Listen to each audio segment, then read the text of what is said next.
Continuando a nossa série, irmãos, né? E ela acaba no próximo domingo. Hoje o tema é horroroso, irmãos. O tema é desagradável de dizer o tema, mas é necessário esse tema, porque está registrado na Bíblia. O tema de hoje é a desgraça da embriaguez. A desgraça da embriaguez. Abra sua Bíblia no livro de Gênesis, capítulo 9, versículo 21.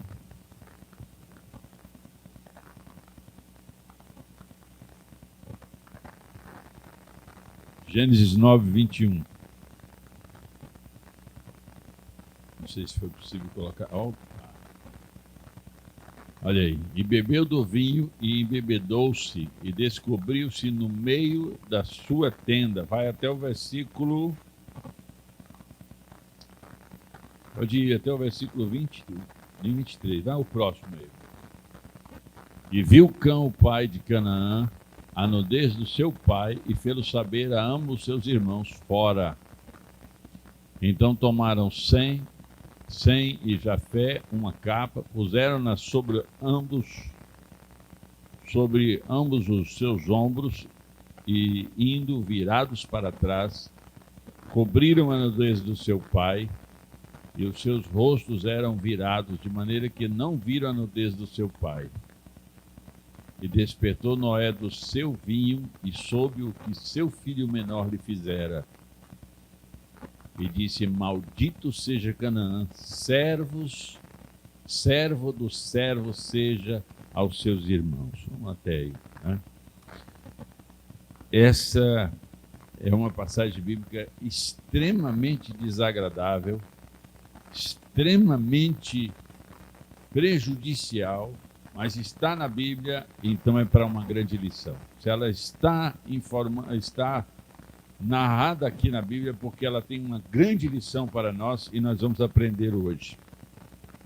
No capítulo 5 da carta de Paulo aos Efésios, capítulo 5, versículo 18, não se embriaguem, pois a bebida levará vocês à desgraça, mas encham-se do Espírito de Deus. Está na linguagem de hoje.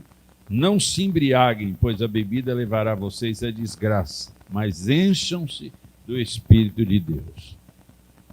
Todos vocês que estão aqui são bem-vindos para ouvir a palavra do Senhor, que sejam consolidados, consolados, exortados pela palavra do Senhor. Os nossos irmãos que eventualmente assistem ou assistirão este tempo de reflexão pela desgraça da embriaguez, que possam ser consolados, confirmados na palavra do Senhor, exortados pela palavra do Senhor para viver uma vida diferente, uma vida especial.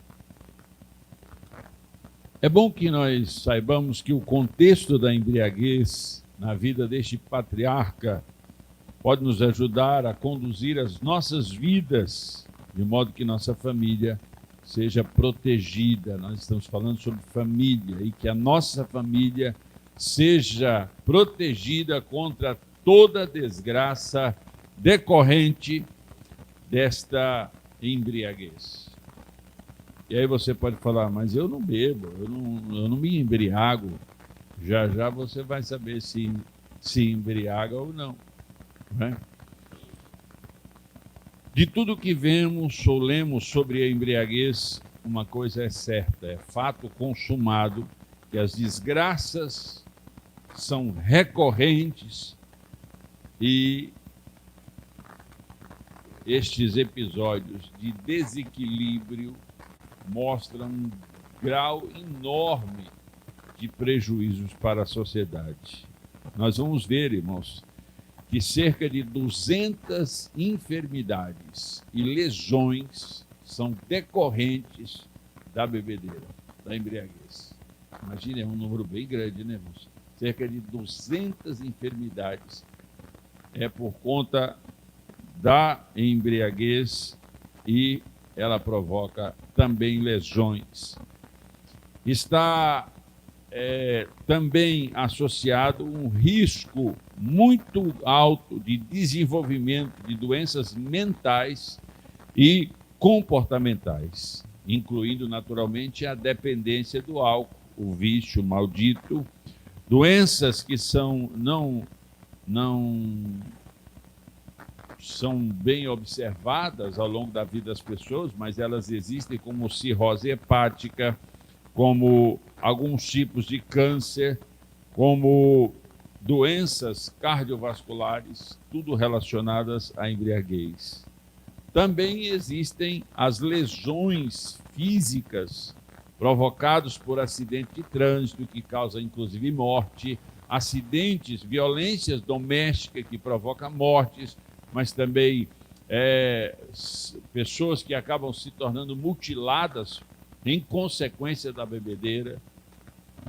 Também prejuízos econômicos para o indivíduo, para a sua família e para a sociedade de um modo geral. Então a gente vê isso assim de uma maneira bem grave, né? O uso nocivo do álcool. Essas perdas sociais, econômicas, de relacionamento, doenças provocadas e etc. Isso tudo, todo mundo já sabe disso, então eu não vou ficar chovendo no molhado aqui, todo mundo sabe que o álcool, o consumo do álcool desequilibrado, ele é uma arma perigosa contra o indivíduo, contra a família e contra toda a sociedade. Nós já sabemos disso. Existem inúmeros estudos, inúmeras pesquisas, inúmeros dados relacionados a essas desgraças provenientes do uso contínuo do álcool. Nós já sabemos disso. Então, o que eu quero falar nessa noite, baseado nesse texto? É justamente o sentido mais abstrato desta embriaguez. É o que ela provoca no âmbito da consciência, no âmbito do foco, no âmbito da responsabilidade do indivíduo. É sobre isso que eu quero falar nessa noite, e essas responsabilidades do indivíduo sóbrio, equilibrado, que são exigidos de nós, assim como foi exigido de Noé também, no caso aqui específico. A gente sabe, o texto, Deus escolheu Noé, o texto na escolha de Noé diz que Noé andava com Deus, assim como Enoque, seu pai, andava com Deus e foi tomado. Quando Deus olha para Noé, ele vê justiça, ele vê integridade, ele vê um homem crente em meio a uma geração de incrédulos. Nós falamos sobre isso aqui no domingo passado. Então Deus manda ele construir a arca, ele constrói, passa todo o período do dilúvio, ele sai da arca, ele constrói um altar, ele oferece sacrifício ao Senhor, o Senhor sente o aroma suave daquele sacrifício, faz uma promessa e uma aliança com Abraão. Essa aliança é vista no céu, não é? Em forma do arco-íris. É uma aliança familiar, uma aliança poderosa que Deus faz com a geração que estava nascendo. E Deus estabelece essa aliança com Noé. E Noé então se assenta, recebe todas as bênçãos de Deus, a garantia de que o mundo não seria destruído com água. E ele então planta, começa a... nesse momento Deus dá aos humanos o direito de comerem todos os animais, de se alimentar de carne e de plantas e tudo mais. É um segundo tratado que Deus faz aqui com a raça humana. Sabe, irmãos? E Noé então planta uma vinha. E ele se alegra, porque agora ele está vivendo um novo tempo, uma nova oportunidade. E ele colhe do que ele plantou, e ele então produz o vinho. E era todo o direito dele, ele tinha esse direito, ele tinha esse privilégio da justiça do caráter, da integridade, do relacionamento com Deus, da vida pós-dilúvio. Ele tinha todo o direito de plantar uma vinha, de fazer o seu vinho e de tomar o seu vinho. E isso que aconteceu. Era um novo tempo para que ele estava para qual ele estava vivendo e precisava de usufruir e de se alegrar com a vitória que Deus havia concedido a ele e a sua família. Mas aconteceu alguma coisa aqui, irmãos, alguma coisa que a responsabilidade que estava sobre os ombros de Noé, que pesava sobre os ombros de Noé, era uma responsabilidade para levantar uma nova geração. Essa era uma responsabilidade muito grande de conduzir uma nova geração de homens e mulheres tementes a Deus, que andassem na trilha da justiça e da integridade. Esse era o chamado de Noé. Essa era a vocação de Noé, para levantar uma nova geração. Ele e sua família haviam recebido esta oportunidade de recomeçar. Estavam vivos e podiam fazer isso. Então, a gente olha o que ele fez. Sabe, irmãos, ele pegou essa liberdade, ele pegou esse privilégio, ele pegou esse direito adquirido. Ele tinha esse direito, ele tinha esse privilégio, ele pegou isso e usou de forma perigosa, que gerou o peso da desgraça. Isso é que foi terrível.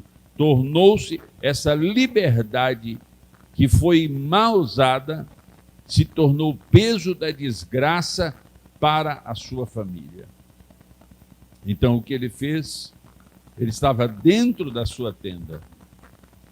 Ele se embriagou, ficou nu. Cã, o seu filho, entra na tenda, o vê nu, escarnece, zomba. Há quem diga, alguns estudiosos, inclusive judeus, alguns rabinos, que julgam que houve uma violação, inclusive sexual, mas isso é uma especulação. O certo é que houve uma zombaria, houve um deboche, e os irmãos mais velhos, eles fazem diferente, eles protegem a nudez do seu pai, o vestindo, não olhando para a nudez do seu pai. E quando Noé recobra a sobriedade, ele apela, ele fica desvairado com a atitude de Cã. Ele é tomado por uma síncope, um treco lá, e ele toma uma atitude, e eu já pensei sobre isso, como que Noé, um homem justo e íntegro, um servo de Deus, andava com Deus, como é que ele foi tomado por uma ira tão grande? Por isso que essa especulação sobre uma violência mais íntima contra o pai pode ser justificada, essa violência de palavras, essa atitude desvairada de um homem que o próprio Deus viu justiça e integridade nele. Ele se desperta. Então, essa posição de Cã, que desonrou o pai, que zombou do pai enquanto ele estava nu, gerando em Noé essa fúria. A palavra do Senhor disse, ela afirma isso, que Noé andava com Deus. Agora, depois dele receber o direito de ser o protagonista de uma nova gênese, uma nova geração estava surgindo através de Noé. Noé agora era o líder primordial, ele era o patriarca de um novo recomeçar, de uma nova gênese. Estava sobre ele, sobre os ombros dele, sobre o espírito dele, sobre a alma dele essa incumbência. E então, ele que foi escolhido porque seguia o mesmo Deus de seu pai Enoque, que foi tomado para Deus porque andava com Deus. A descrição é que Noé também andava com Deus e Deus colocou Noé numa responsabilidade absurdamente grandiosa. E do ponto de vista da família de Noé, maravilhosa.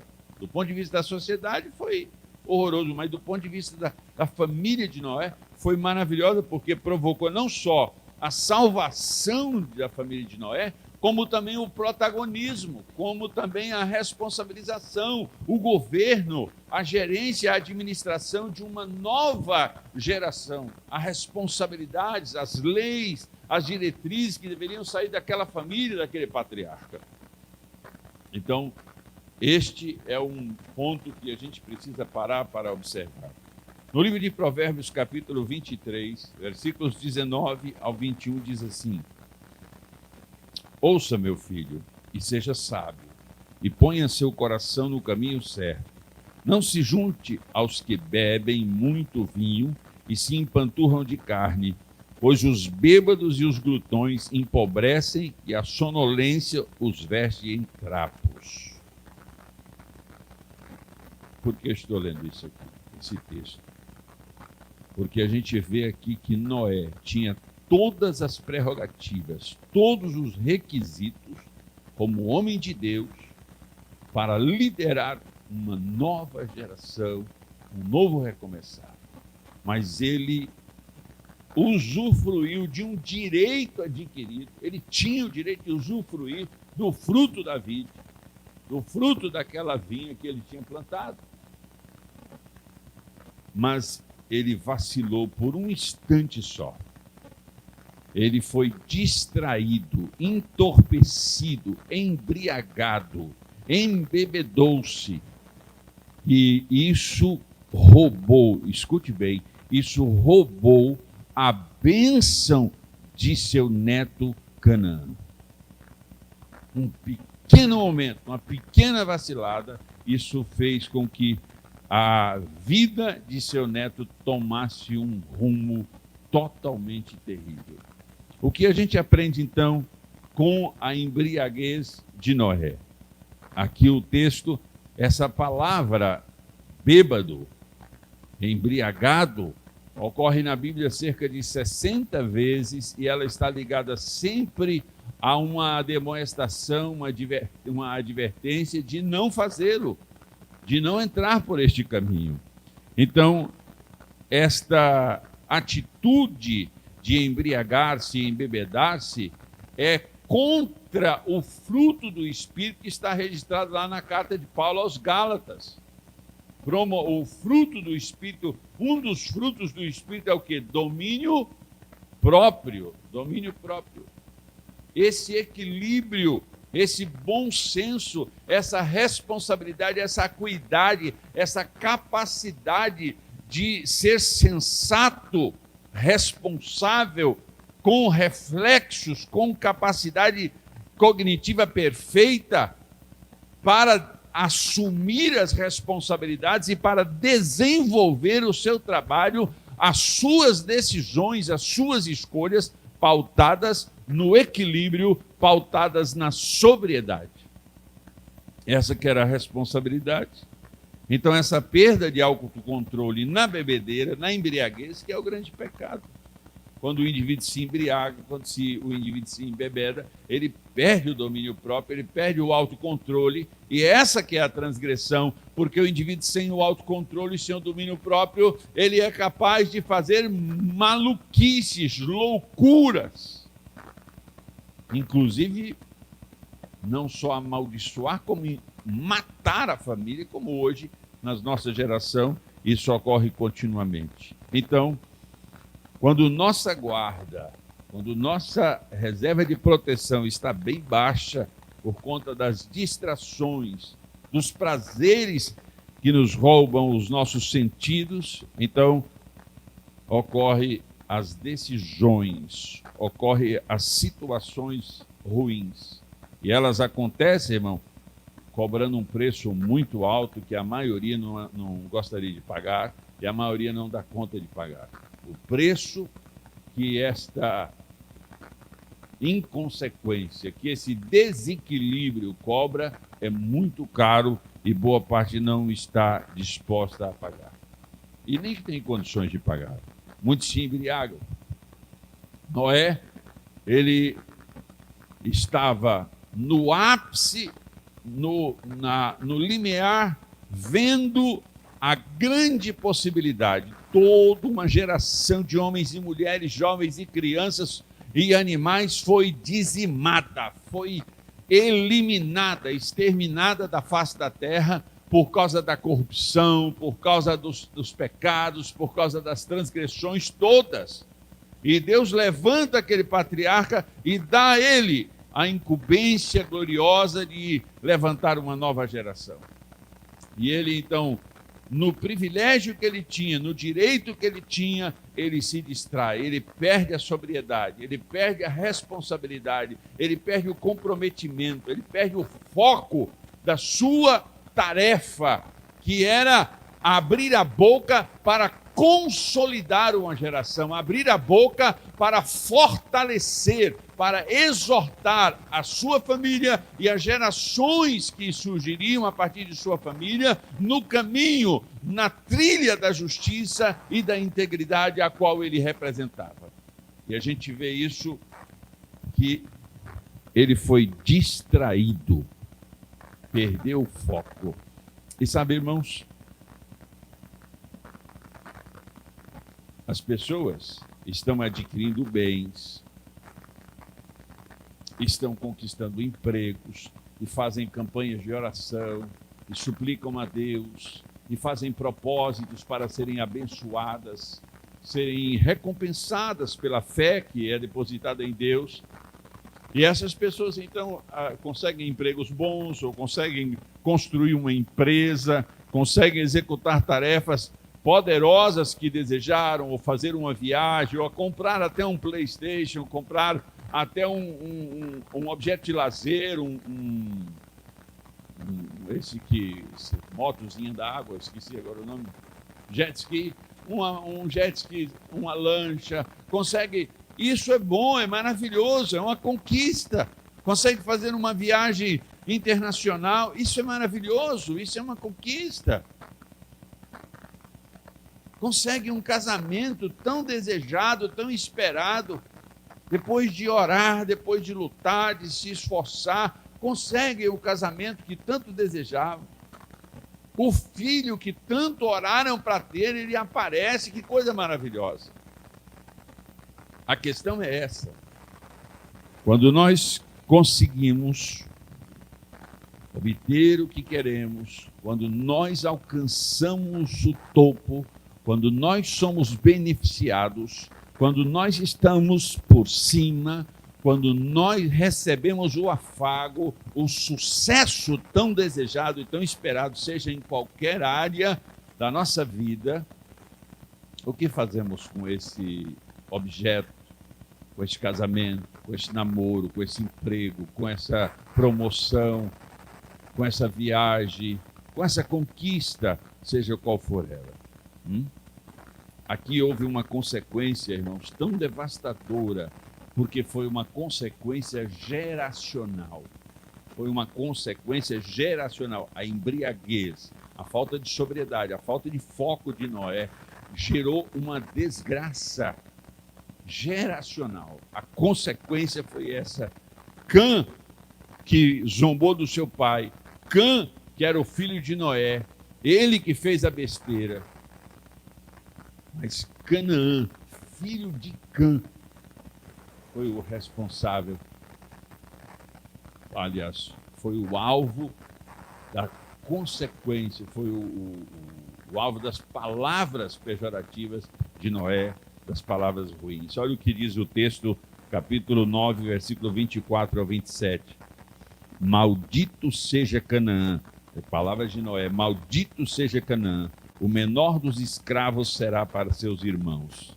Ele também disse, louvado seja o Senhor, o Deus de Sem, que Canaã seja escravo de Sem, que Deus estenda o território de Jafé, que Jafé viva nas tendas de Sem, e que Canaã seja escravo de Jafé. Uma consequência interessante, você pode abrir a sua Bíblia no livro de Gênesis, mesmo na sequência. Vou ver aqui o texto de Gênesis capítulo 10, a partir do versículo 15.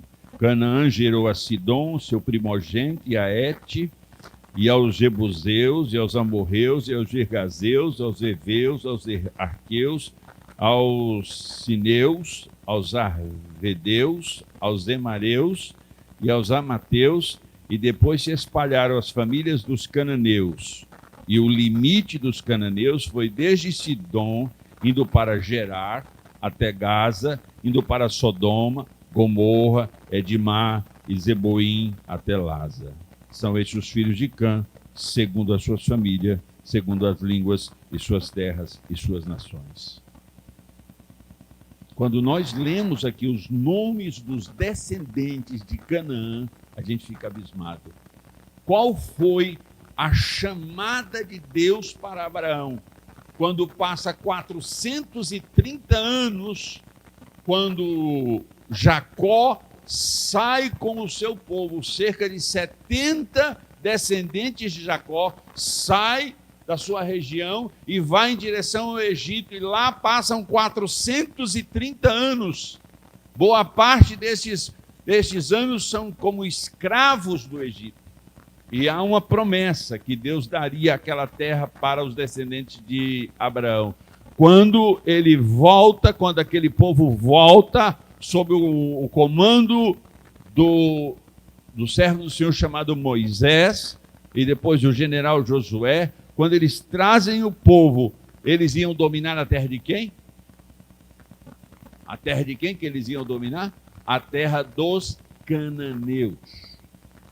Os cananeus foram julgados, sentenciados e extirpados, expulsos, deveriam ser eliminados ou sumir daquela terra. Porque eles eram adoradores da maldade. Eles serviam a deuses estranhos. Cidade como Sodoma e Gomorra, como os descendentes dos cananeus, ela foi destruída por ordem direta de Deus e por intervenção direta de Deus. A gente está vendo aqui, irmão, que foi uma consequência muito dolorosa, uma consequência muito terrível para o filho de Cã, aquele que tinha visto a nudez de seu pai, zombado da nudez de seu pai, ou para alguns entendidos, tinha feito algum tipo de violação física contra o seu pai. De qualquer forma, ele foi desonroso com o seu pai. E o seu pai, por conta da embriaguez, ele viveu essa situação. Diga para quem está perto de você, há consequências para quem se encontra em estado de embriaguez, sem autocontrole. Diga comigo assim, Provérbios capítulo 20, versículo 1. Provérbios capítulo 20, versículo 1 diz: o vinho é um escarnecedor e a cerveja um brigão. Quem é desviado por eles não é sábio. Eu vou ler de novo. O vinho é um escarnecedor e a cerveja um brigão. Quem é desviado por eles não é sábio. Nós já abordamos aqui, logo no início, todas as desgraças decorrentes da embriaguez. Não precisamos falar sobre isso mais. Eu quero que vocês entendam que neste século, nessa geração que nós estamos vivendo, existem os bêbados, os embriagados, os viciados, não só em álcool, como em drogas das mais diversas, os comelões, existem os fanfarrões, os escarnecedores. A Bíblia fala sobre eles e nós os conhecemos no dia a dia da vida. Pessoas translocadas. Mas sabe o que está acontecendo na nossa geração? Um altar está sendo erguido. O altar da distração, o altar de adoração deste século se chama telinha, ou telona. As pessoas estão se curvando, sendo hipnotizadas, entorpecidas, embriagadas. Mães que deveriam assumir a sua responsabilidade com a sua família, com os seus filhos, estão sendo entorpecidas, embriagadas pelo conteúdo das telinhas e das telonas. Essas desgraças terríveis que estão acontecendo. Tem sido muitas as distrações. Pessoas que estão perdendo o casamento, que estão perdendo os filhos, que estão perdendo o emprego, a reputação, em decorrência deste hipnotismo. Pessoas que têm se submetido à frente dessa telinha, da telona, e estão sendo roubados, porque ficam ali maratonando séries, realities, e elas estão se tornando robôs, mecânicas. Elas estão perdendo a sensibilidade dos relacionamentos. Estão perdendo a cara. Esses dias eu vi um vídeo, uma mãe e um pai sentados, eu acho que eu comentei isso aqui com vocês, na calçada, e o pai com o celular na mão, a mãe com o celular na mão, e o filho tentando chamar a atenção dos pais, querendo interagir, querendo brincar com os pais, mas os pais sempre desligados daquela relação com a criança. Noé foi entorpecido, embriagado, hipnotizado por um momento de deslumbre, por um momento de privilégio, por um momento de vitória, ou estava comemorando, estava celebrando algo que Deus havia lhe dado, que Deus havia lhe concedido. Tinha sido uma escolha de Deus para a vida de Noé, um privilégio para Noé. E quando ele recebe esse privilégio, ele estava ali comemorando, mas por um tempo só. Ele perdeu o senso da responsabilidade, o modelo que deveria estar entalhado em si mesmo. As características da responsabilidade, da sobriedade, a palavra com consciência, a palavra com sabedoria que deveria sair da sua boca, não pôde sair naquela hora, porque ele estava entorpecido.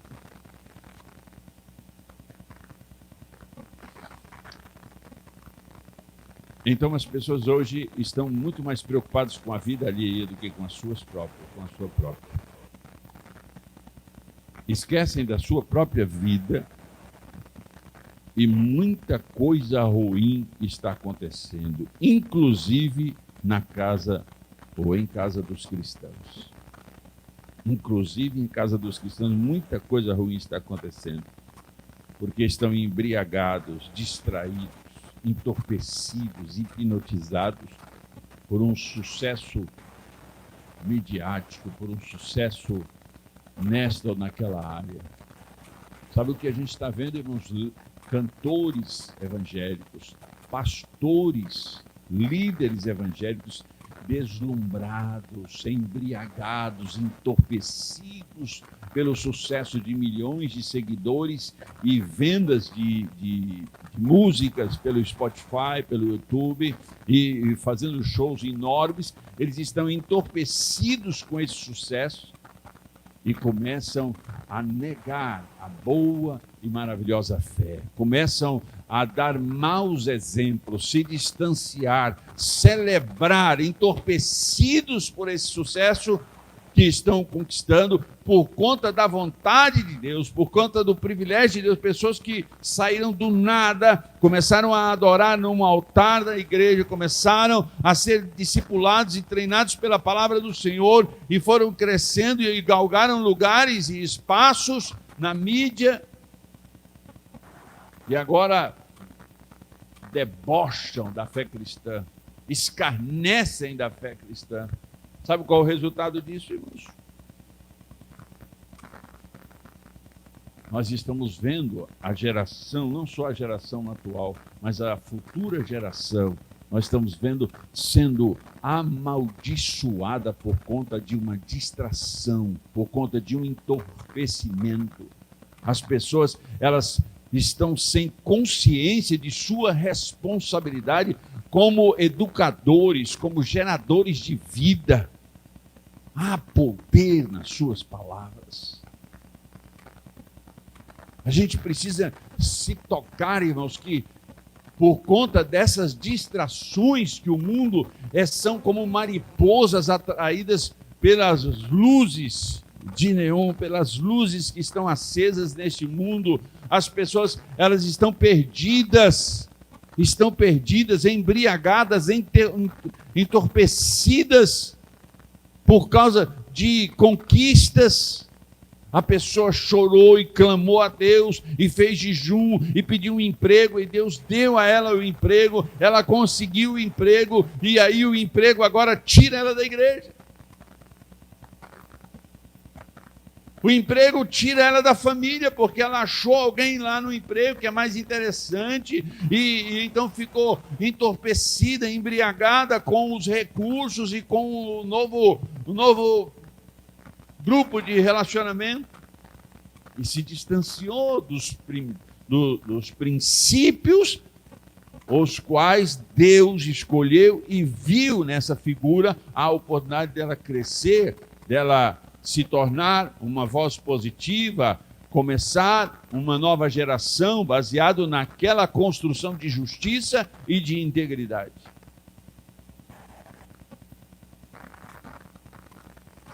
Nós estávamos falando essa semana, por que Deus não livra algumas pessoas da fornalha de fogo? Por que Deus não livra algumas pessoas da cova dos leões?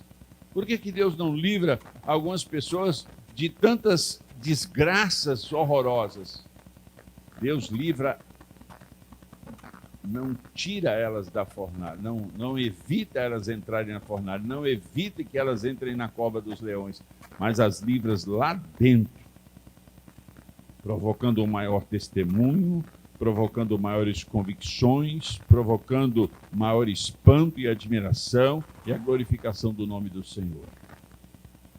Mas muitas pessoas, irmãos, embriagadas com essa geração que a gente está vendo, que elas têm tempo, elas se disponibilizam para os reality show, para as maratonando séries no Netflix, no Prime Video e em tantos outros lugares, que elas se perdem na sua essência cristã, na sua essência como pai, como mãe, como filho, como irmão, como funcionário.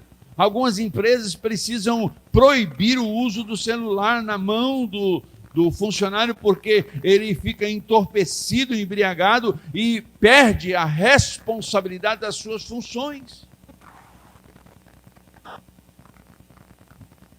Essa geração, o Deus desse século, conseguiu construir um altar tão charmoso, tão atrativo, tão instigante, que inclusive nós cristãos estamos nos curvando diante desse altar, embriagados, hipnotizados. Como consequência, essas pessoas que estão sendo embriagadas, entorpecidas, são pessoas que ignoram o caos e a ruína de multidões ao redor do mundo. Não estão nem aí para o que está acontecendo. As pessoas estão morrendo e vão morrer mesmo, e é assim que é. Diga para o seu irmão, Deus continua oferecendo livramento diário. Mas tem muita gente usando esse livramento para negarem a pureza da fé.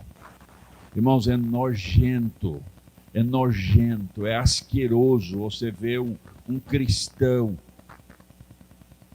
negar a fé diante da mídia, sentar na roda dos escarnecedores e ainda dizer: eu estava prisioneira na religiosidade, eu estava tomada de um fanatismo besta, agora estou livre, estou me relacionando com instrumentos da maldade para a destruição de gerações. Noé, ele levanta a voz e amaldiçoa o seu neto e o coloca como escravo e arruína a vida de Canaã. E a gente vê aqui na sequência, a gente vê que todos os descendentes de Canaã, que ocuparam toda aquela região, a começo de Sodoma e Gomorra e de todas aquelas regiões de Sidom, tudo aquilo foi destruído por conta da transgressão, mas por conta da maldição, porque o avô, excitado por uma fúria desproporcional, levado a dizer palavras que não foram pesadas na justiça pela qual ele foi escolhida, não foram pesadas na integridade pela qual ele foi escolhida, e ele disparou frases terríveis para o seu descendente, provocando ruína. Mas sobre isso eu vou falar na próxima reunião nossa, no próximo culto. Eu quero que você entenda, aqui é a distração, é o entorpecimento, é o hipnotismo que está acontecendo nas pessoas. Elas estão sendo conduzidas como uma manada, irmãos. Elas não têm mais o poder de fazerem reflexões próprias. Elas estão aceitando as informações que são dadas, não querem mais ler com profundidade, não leem nem o postzinho, a informação que é colocada ali, não lê. Você olha nos comentários, ali tem 3.000 comentários, você lê ali um punhado de comentários e fala, meu Deus, essa pessoa não leu o que está escrito.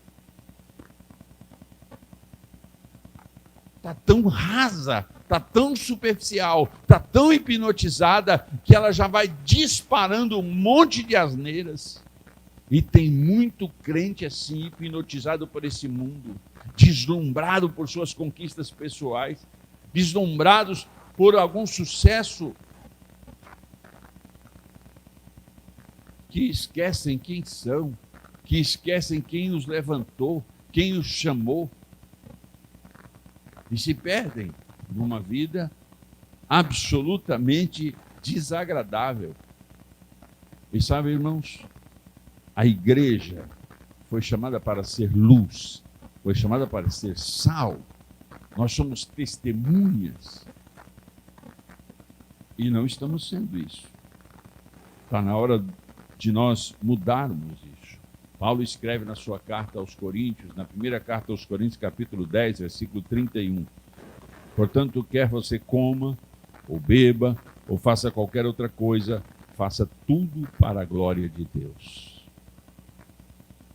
Este é a grande pegada, a grande sacada cristã. Quando Paulo vê isso, ele percebe que o que eu comer, o que eu beber, deve glorificar o nome do Senhor. Eu indo, devo glorificar o nome do Senhor. Eu voltando, eu devo glorificar o nome do Senhor.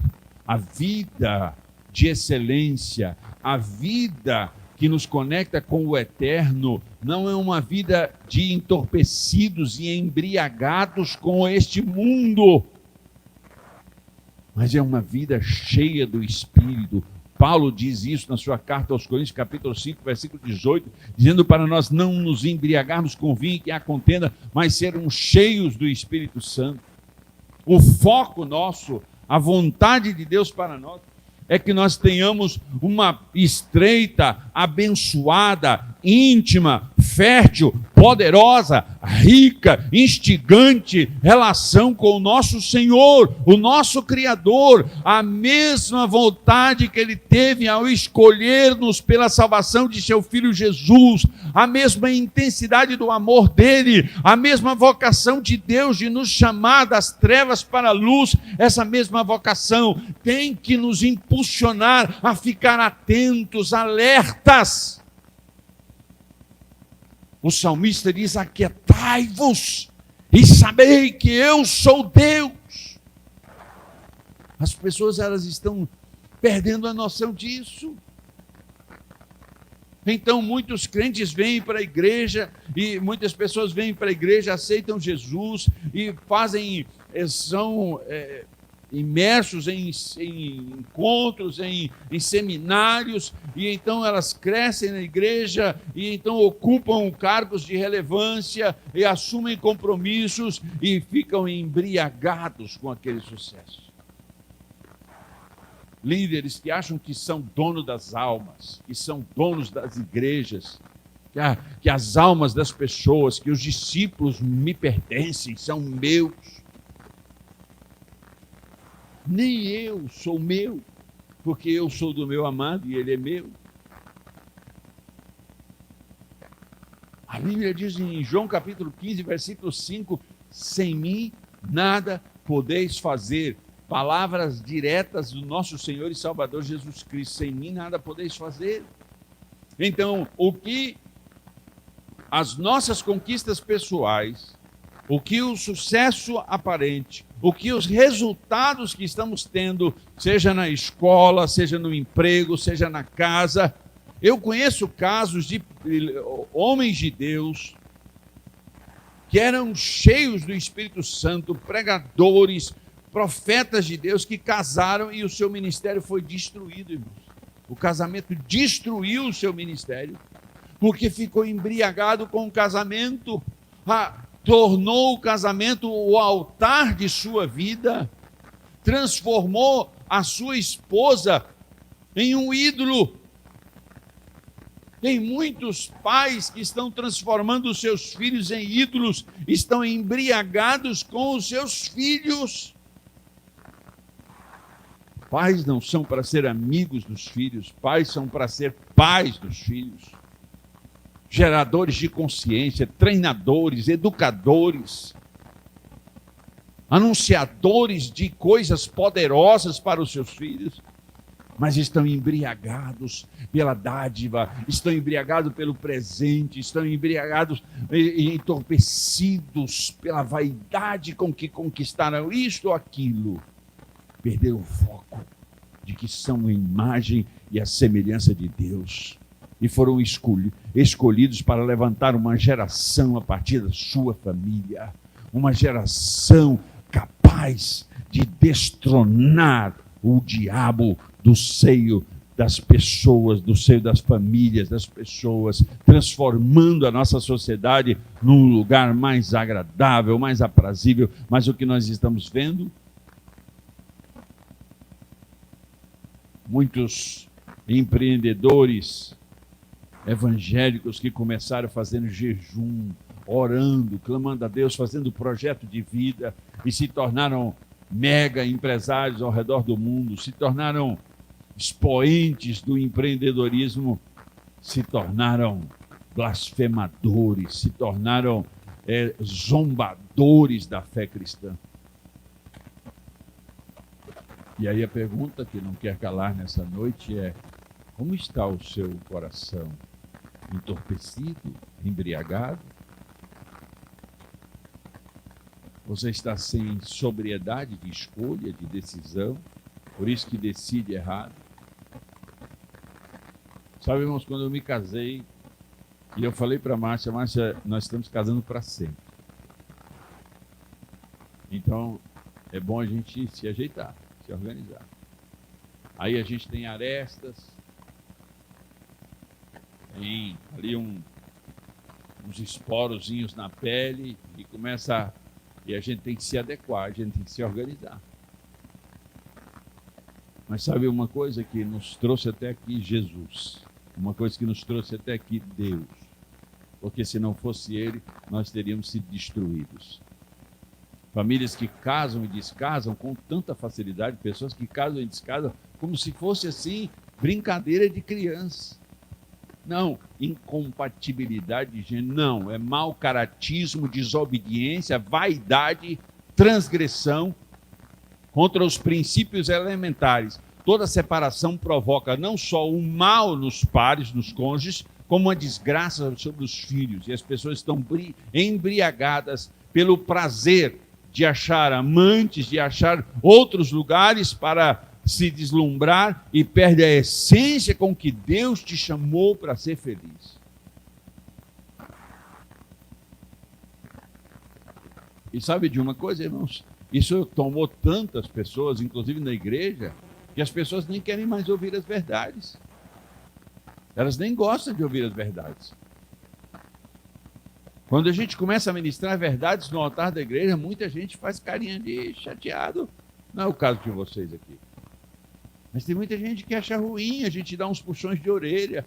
Sabe qual é o meu interesse, irmãos? Em agregar as pessoas. Eu quero o maior número de pessoas aqui por uma série de razões, inclusive a principal, pela salvação de todos. Então seria muito mais fácil para mim eu liberar palavras daqui, docinho, docinho, melzinho na chupeta. Mas eu não fui chamado para isso. Eu fui chamado para ministrar a palavra. E ela é como espada. A Bíblia diz de si mesma. Ela é como? A Bíblia diz que a palavra do Senhor é como espada, como martelo que esmiuça a penha. Martelo que esmiuça a penha. Eu estou com um martelinho aqui. Pim, pim, pim. Tem coração que bate, chega, parece que está batendo um ferro. Tlim! Mas sabe de uma coisa, irmãos? A palavra do Senhor é como uma força poderosa chamada água. A água vem e insiste naquela rota, e insiste naquele caminho. Pode ser uma gotícula, um pequeno vazamento do céu em sua direção, e o seu coração duro, e o seu coração, olha, cheio de marra, cheio de razões.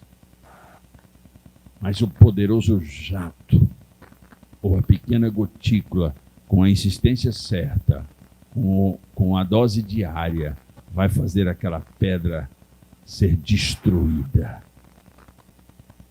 Hoje, irmãos, eles tem uma máquina que corta aço e ela usa um jato de água. Deixa a água de Deus cortar o seu coração, insistir em mudar a sua essência, fazer você olhar para Cristo e falar: espere aí, Ele é a minha luz, Ele é o meu deslumbre, Ele é a minha salvação, Ele é o meu rochedo, Ele é o meu escudo, é Ele que morreu por mim. E nós estamos, irmãos, sendo hipnotizados, embriagados, entorpecidos, e toda embriaguez tem uma consequência. A desgraça da embriaguez produz decisões muito ruins, situações muito desagradáveis. Pessoas que não têm a sobriedade, a responsabilidade, o foco de quem são. Você precisa saber quem você é. Você precisa saber qual é a sua, neste cosmos, neste mundo espiritual. Você precisa saber quem você é, quem você representa, qual é a sua ação efetiva dentro deste projeto de Deus. E essa essência, essa responsabilidade, essa sobriedade só será vista se você não for hipnotizado, embriagado pelas suas conquistas pessoais, pelos chamegos do mundo, pelos seguidores das mídias sociais, pelo carrão novo, pela roupa nova, pela esposa nova. Se você não for iludido, embriagado por essas coisas. Pare para pensar um pouco, irmãos. As pessoas mais ricas e mais poderosas do mundo vivem sofrimentos tanto quanto as pessoas mais pobres.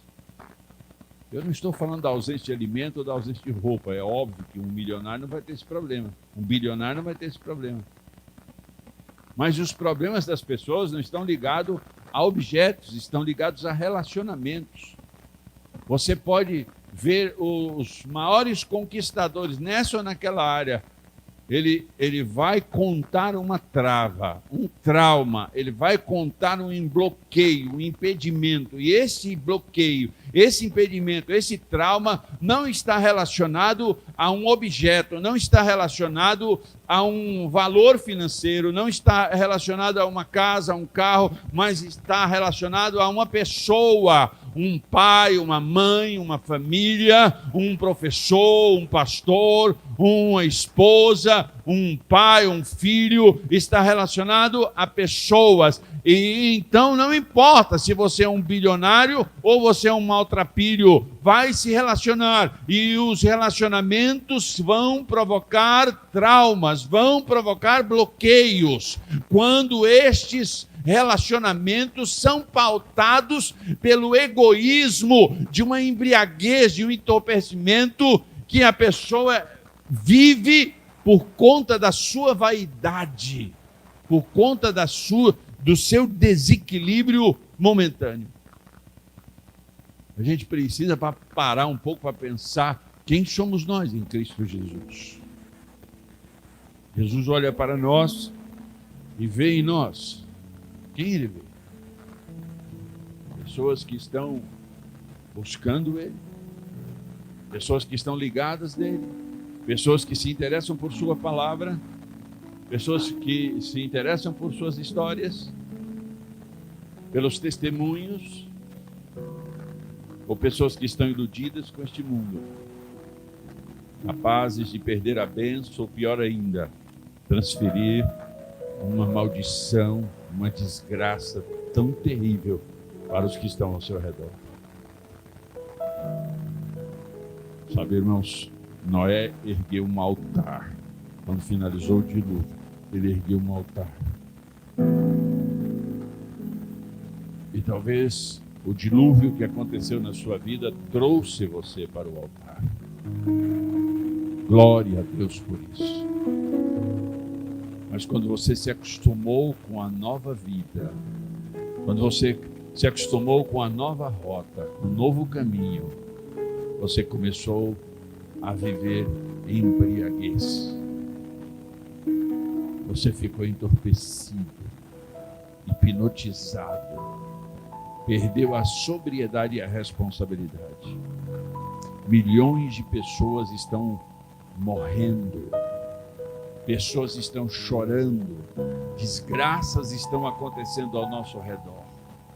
E nós nem vir ao culto para agradecer ao Senhor nós não queremos. Nos incomoda a responsabilidade de vir adorar ao Senhor. Nós arrumamos argumentos tão preciosos, tão valorosos, mas somos capazes de atravessar a cidade para ir num evento, somos capazes de fazer coisas malucas para agradar as pessoas que trabalham conosco, as pessoas que estudam conosco.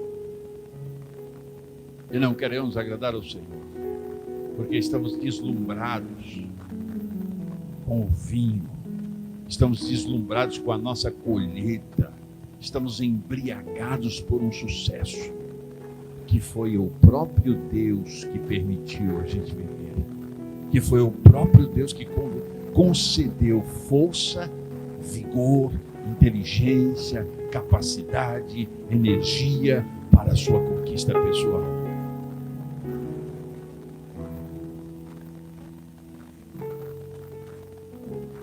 Sabe, irmãos, o peso das palavras de Noé foi tão terrível, foi tão degradante, que toda uma geração de netos, bisnetos, tataranetos se afundou na lama da transgressão. O próprio Deus que julgou a geração de Noé e o excluiu da destruição foi o mesmo Deus que destruiu a geração dos cananeus, descendentes de Noé. Você entende o que eu estou falando, irmão? Você está conseguindo acompanhar a linha de raciocínio? Está na hora de nós erguermos um altar e focar no eterno, no fato que é mais importante para nós. Precisamos olhar para o alto. Devemos dar ouvidos à voz que vem do trono de Deus. As muitas vozes da terra não podem nos ludibriar, não podem nos enganar, ainda que sejam vozes sedutoras, ainda que sejam aveludadas, um vinho encorpado, com um aroma agradável, não pode tirar a nossa sobriedade, a nossa responsabilidade, a nossa decisão e levar para a vala, para a desgraça, para a ruína. Pessoas, um conhecido nosso aqui de Araguaína, encheu a cara e saiu na motozinha e bateu com a moto perdeu a perna do joelho para baixo. Esse, pelo menos, recebeu em si mesmo a consequência do seu desajuste. Mas quantos que as consequências não são nele, mas são nos outros? Então, qual é a consequência das suas escolhas e das suas decisões? Porque você está desfocado, porque você está desalinhado com a vontade primária de Deus para a sua vida. Sabe, irmãos, levante a sua voz nessa geração. Mostre que você é cristão. Eu estava ouvindo um jovem falar esses dias e tem gente que chega na faculdade e no primeiro semestre não fala que é cristão e depois não tem coragem de falar mais. E fica todos os semestres, todo o período, toda a faculdade sem falar que é cristão porque fica com vergonha. Porque participou de grupinhos de piada, participou da roda dos escarnecedores, fez coisas que envergonham o evangelho. Ele dizia, então, para evitar isso, chegue logo com a camisa, eu sou servo de Jesus Cristo. Do primeiro ao último dia de faculdade. Já chega marcando o território. Já chega dizendo quem você é, para que ninguém tenha dúvida. Você vai ser escarnecido, você vai ser criticado, você vai ser perseguido, mas a marca e a relação sua com quem te chamou, ela não vai perder a força, a responsabilidade e a sobriedade. Deus quer você olhando para Ele, porque é do alto que vem o nosso socorro. Foi lá na cruz que o Senhor ergueu o seu Filho Jesus. No Monte Gólgota, Jesus foi erguido. É este foco, é esta atenção. Todas as outras coisas são escolhas secundárias. São coisas que têm relevância, têm, mas não são primárias, primordiais. Então eu quero que nessa noite você faça uma reflexão. O que é que está te embriagando nessa geração? Sabe, irmãos, nós perdemos muitas oportunidades. Eu, como pastor, já perdi muitas oportunidades. Como marido, como pai, eu já perdi muitas oportunidades. E sabe, muitas vezes eu já quis desistir de pregar, desistir de ministrar a palavra do Senhor. Muitas vezes esse sentimento já veio em mim. Eu já me afastei algumas vezes do altar, porque muitas vezes eu estou pregando aqui, irmãos, e há uma força negativa contra a minha pregação, contra a minha palavra, não do Antunes, a palavra de Deus. E eu tomo isso como pessoal. Mas sabe, irmãos, eu tenho orado ao Senhor, e eu tenho clamado ao Senhor, e eu digo para Ele, Senhor, eu não sei quantos anos ainda vou viver aqui na terra, se até os 80, até os 90, mas Senhor, permita-me, mesmo limitado, mesmo fraquejando aqui e acolá, não me deixe abrir mão de ministrar a Tua doce e poderosa palavra. Deixe-me ensinar esses ensinos gloriosos que dão consistência, que dão capacidade para a igreja escolher as coisas que agradam a Deus e não as que agradam ao próprio umbigo. Deus quer que você seja relevante nessa sociedade. Uma sociedade corrupta, degradante, como eu disse aqui, a embriaguez pelo álcool, responsável por mais de 200 enfermidades e lesões, fora os desastres que ocorrem, né, no trânsito e na violência doméstica. Essas desgraças todas, elas não se comparam com a ausência de sobriedade pelas escolhas corretas, pelas decisões corretas que nós humanos precisamos fazer no caminho para o céu. Deus quer que você esteja focado em sua palavra. O que o texto diz? Medita nela dia e noite. Ate-as. O Senhor ainda mandou atá-las na nossa fronte e no nosso braço. Mandou pregá-las na parede da nossa casa, escrevê-las em nosso coração. Foco, intensidade, sobriedade, responsabilidade com as palavras de vida, com as palavras que dão um destino eterno. Desculpe a expressão que eu vou usar agora, irmão. Não seja tolo, medíocre, mimado para ser embriagado nessa geração. Há uma ideologia maligna, uma filosofia do inferno sendo propagada dia e noite para perverter a construção da família, que é a ideia de Deus. A família é uma ideia de Deus. A família é o resultado de Deus. A família é uma escolha de Deus. A família é o produto de Deus. Deus começou com uma família. Quando Ele destruiu o mundo em água, Ele separou uma família e falou: de ti vai recomeçar tudo, a nova Gênesis. Quando essa geração se perdeu novamente, Ele chama o seu filho Jesus na família de Maria e de José e fala: essa família vai gerar a sobriedade, a responsabilidade, a decisão, a escolha para a salvação das próximas gerações. A escolha de Maria, quando ela, cônscia, sóbria, responsável, ao ouvir a voz de Deus, o que ela diz? Cumpra-se em mim conforme a tua palavra. Ela ouviu Deus dizer: eu quero o teu útero emprestado para gerar o meu filho Jesus. Permita-me usar-te para uma grande obra.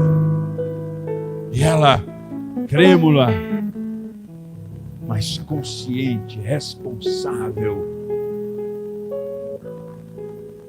com sentidos, a sua cognição estava ali, pronta, e disse: cumpra-se em mim conforme a sua palavra. Tracejou uma rota cheia de altos e baixos, cheias de perseguições, mas não abriu mão de quem era, a sua consciente responsabilidade e sobriedade. Maria, a mãe de nosso Senhor e Salvador Jesus Cristo. Você e eu, muitas vezes, abrimos mão da nossa responsabilidade dentro do contexto espiritual.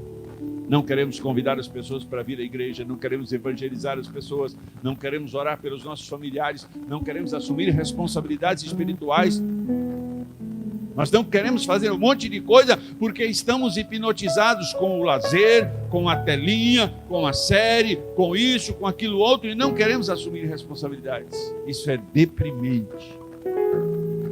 Porque por causa das nossas escolhas, não sóbrias, não equilibradas, não conscientes, não responsáveis, nós colhemos frutos horrorosos para nós e para as nossas famílias. Então nessa noite eu quero pedir a você que se levante do seu lugar, consciente de quem você é, consciente, sóbrio da sua responsabilidade. Deus te escolheu para uma nova Gênese, para ser o protagonista de uma nova geração. Deus quer você como um ator, agindo, atuando, reverberando, emitindo, anunciando, alardeando, tocando, movendo as pessoas para o trono de Deus. Deus quer você concentrado na responsabilidade de ser a resposta do céu para a sua casa. Não a emissão de uma maldição, não a desgraça saindo da sua boca, o entojo, a repugnância da inconsistência, da embriaguez, da bebedeira, da vaidade que toma conta do nosso coração. Deus não quer isso para você. Deus quer que você seja sóbrio, responsável, ligado no seu trabalho como cristão. Você é responsável para salvar a sua família, no mínimo a sua família.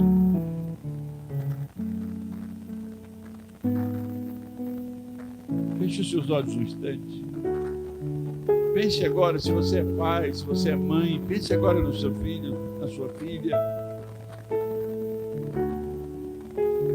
Quais são as palavras que estão saindo da sua boca? Você está sendo sóbrio a orientar os seus filhos?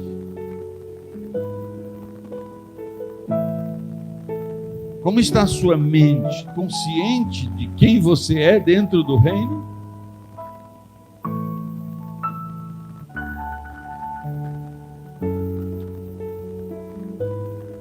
Comece a orar por sua família agora, por si mesmo.